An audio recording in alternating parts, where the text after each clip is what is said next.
The church down the road only holds services at midnight, and no one leaves. Story by Truth Be Told. I moved to the edge of this village just 2 weeks ago, hoping for peace after everything fell apart in the city: my job, my marriage, my health. The house I rented was cheap, almost suspiciously cheap, but the landlord said people just didn't like the area. He smiled too much when he handed me the keys. I should have asked more questions. I noticed the church on my second night: tall, narrow, almost buried by trees, with a crooked bell tower that looked like it was leaning forward, listening. There was no signboard, no name, no cross. Just stainless glass windows too dark to see through. I thought it was abandoned until I woke up at midnight to the sound of bells. 12 deep times. Then silence. Then singing. Not the kind of singing you'd expect. No organs, no joyful hallelujahs. It was slow, low, dragging like voices forced to sing underwater. The air outside turned cold. I looked through my window and saw figures walking down the road toward the church. Some had candles. Some walked barefoot. None looked around. They were being pulled by something. I watched until they vanished behind the church doors, which creaked open on their own and slammed shut once they were all inside. I stayed up the rest of the night. The next morning, I asked the shopkeeper about it. He froze. Then said, "No one goes near that church. Not if you want to see morning." I laughed, thinking it was superstition. He didn't laugh back. That night, I stayed up again. Midnight. The bell rang 12 times. Again the singing began. Again the figures walked. But this time, I counted. 22 people went in. Only 21 came out when the doors opened at dawn. One of them was missing.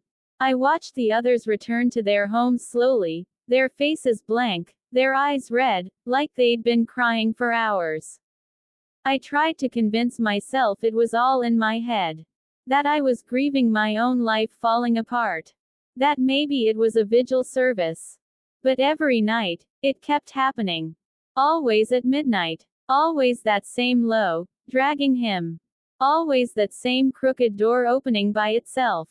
On the fifth night, I saw something worse.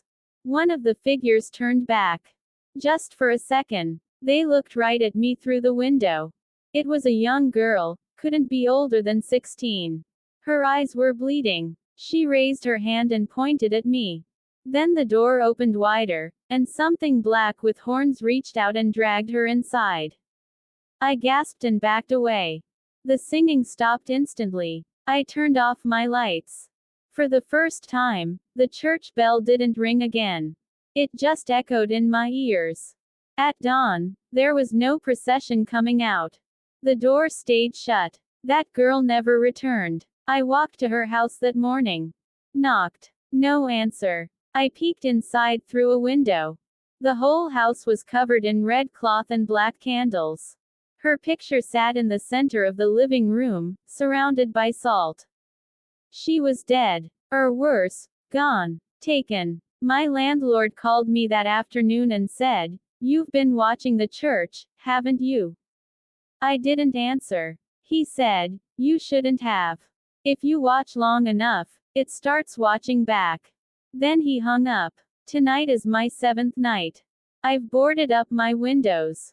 Switched off all lights. But I can hear the hymn again, faint and slow, slipping through the cracks in the wall.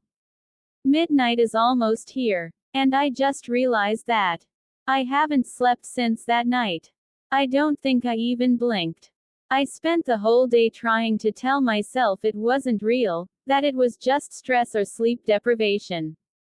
But the fear isn't just in my mind anymore, it's in the house. The walls feel like they breathe now, like they stretch and shrink when I'm not looking. The mirrors are never quite right. My reflection always seems just a second too slow. I tried to leave the village the next morning. Packed my few things into a bag and walked down the path leading out, past the bakery, past the barber's shack, past the well. That was when I saw it. Every person I passed turned their heads slowly toward me, their faces dull and lifeless like their souls had been peeled off. No one spoke. They just stared. One woman, carrying a basket of corn, whispered, "You can't leave now. The church won't let you." Then she turned her head back forward like nothing had happened. I kept walking faster, heart racing. But when I got to the village gate, the road was gone. Just gone. In its place was thick forest, unnatural, pulsing, with trees that looked like they were made of muscle and veins. There were bones hanging from the branches. Human bones. I turned back, trembling. That was when I heard the bell again. One times. Then another. It wasn't midnight yet. I checked my phone. 3:42 p.m. Why was the bell ringing early? And why did it sound so close? I ran back to the house. Locked the doors. Covered the windows. The humming began. Faint at first, then louder, surrounding the house like a fog of voices. I shoved tissue in my ears but still heard it inside my skull. I screamed until my throat tore, but the sound only got louder. Then silence. A single knock at the door. Gentle. Rhythmic. One knock every 5 seconds. I didn't answer. I didn't move. But it kept going. For hours. At exactly 9 p.m., it stopped.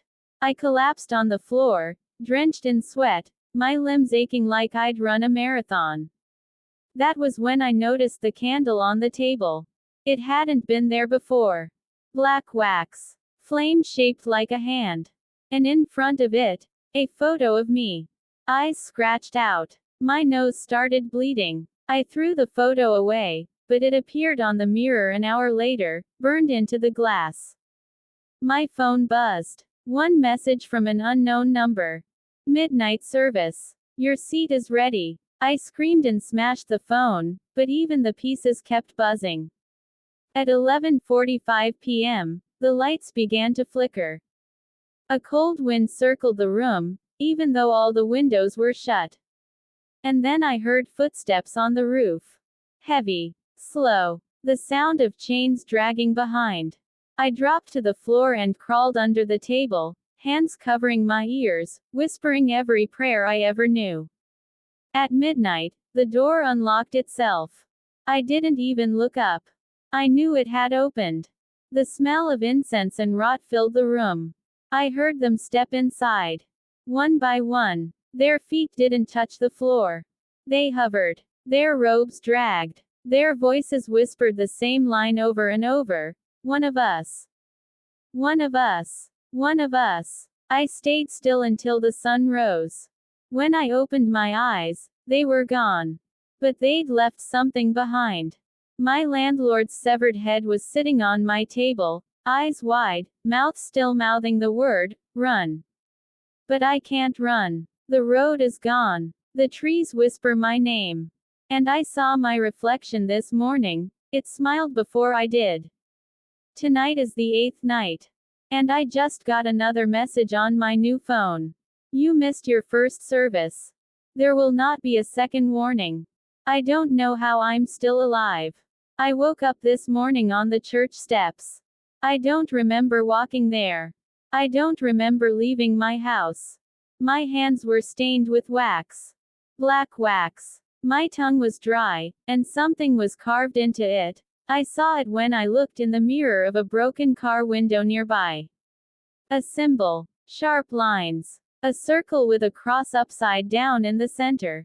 I tried to scream but no sound came out. My voice is gone. They took it. And in its place, something else is growing. I hear it moving inside my throat. Breathing. Like a second mouth. My house is no longer mine. I tried to go back but the door was sealed shut with flesh. Living flesh, pulsing and twitching, with veins that reacted when I got close. I stepped away, and the wall blinked. Something inside the bricks opened its eye. I ran. But no matter how far I ran, every path turned back toward the church. It stands taller now. The crooked tower has straightened. A bell I've never seen before hangs over the entrance, shaped like a jawbone. And on the door, written in fresh blood, "Welcome home, son." I'm not their son. I'm not their anything. I'm just a man who made the mistake of watching. Now I'm part of the congregation. Every night, more people disappear. The village is emptying, but I see them inside. Through the stained glass. The people, standing still, hands folded, eyes gone. Some hang from hooks. Some are kneeling in blood. The hymns don't stop now. They echo all day. The birds have fled. The animals are gone. Even the trees lean away from the building, like they're afraid to touch it. Tonight is my 9th night. I tried cutting the symbol off my tongue, but it grew back in seconds. The knife melted in my hand. My body isn't mine anymore. My shadow is moving even when I'm still. It walks around the room at night, touching things, whispering in a voice that sounds like mine but twisted. Last night, it pointed at me and said, "You will kneel tonight." I found clothes on my bed this evening. A robe. Midnight black. The same the congregation wears. My name is stitched into the fabric in red thread. Beside it, a mask. Human skin. I burned it. It didn't melt. It laughed. The landlord's voice came through the walls earlier, even though he's dead. "You belong now. You watched too long. Now your eyes belong to the altar." I tried to blind myself. I failed. My hands wouldn't obey. They've been taken too. It's 11:58 now. I can feel them coming. The floor is vibrating. The walls are bleeding. The church bell is swinging before it even rings. I'm not going to hide tonight.